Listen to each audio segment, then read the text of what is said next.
great to work with is Alan Moore. Yeah. That was a little bit embarrassing. I did have a sort of somebody got in touch with me from a radio show and said, look, I hope I haven't put my foot in it, but I was doing an interview with Stan Lee and he said the person he'd most like to talk to is you, so I've given him your contact details.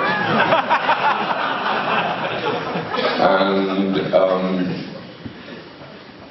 I really don't have a great deal of respect for Stan Lee. I had huge respect for him when I was a kid. I thought that he was possibly the best writer in the English language that had ever been. But as I said earlier, when you start in the industry, you find out that Jack wasn't jolly, and you find out why. And you find out that Steve wasn't sturdy, and you find out why. And you find out why Stan was smiling. You know, I don't think of him as a particularly gifted writer. I'm not trying to slag somebody who's an old man, but,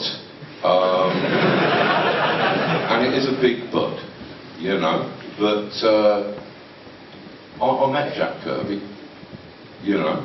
Jack Kirby created those characters.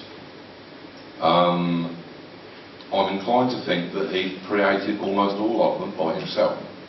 One of the things that makes me think that is Stan Lee. It's in one of those Origins of Marvel Comics books where he reminisces about how him and Jolly Jack created Captain America.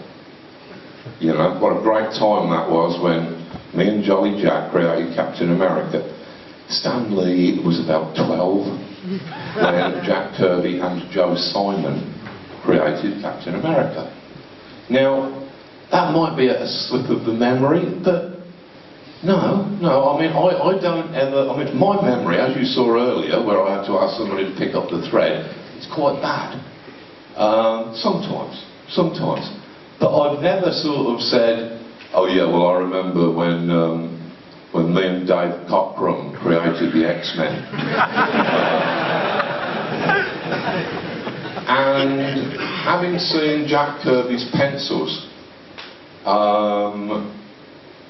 you know, you've got the whole thing broken down, and Jack Kirby would have done all that. And then you've got Jack Kirby's dialogue suggestions for every panel penciled in the margins.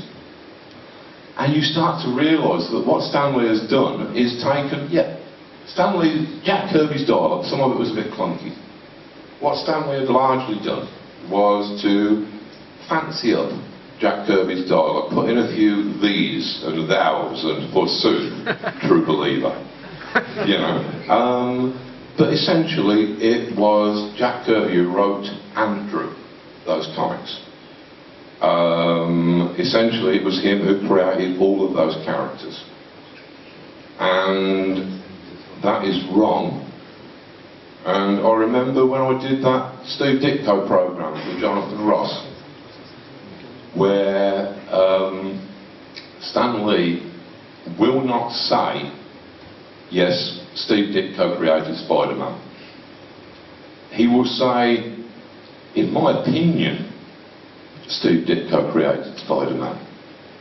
But he won't say, yeah, actually, Steve Ditko did create Spider-Man. He won't say that, probably on advice from lawyers. And Jonathan Ross had got him over to come over to do the recording, and Stan Lee was going to be bringing his lawyer with him, but his lawyer got stuck in traffic. And Jonathan Ross said, oh, look, we're in a bit of a hurry. Or perhaps he said hurry, I don't know. But, so eventually Stan Lee said, oh well, we can do the interview. I trust you.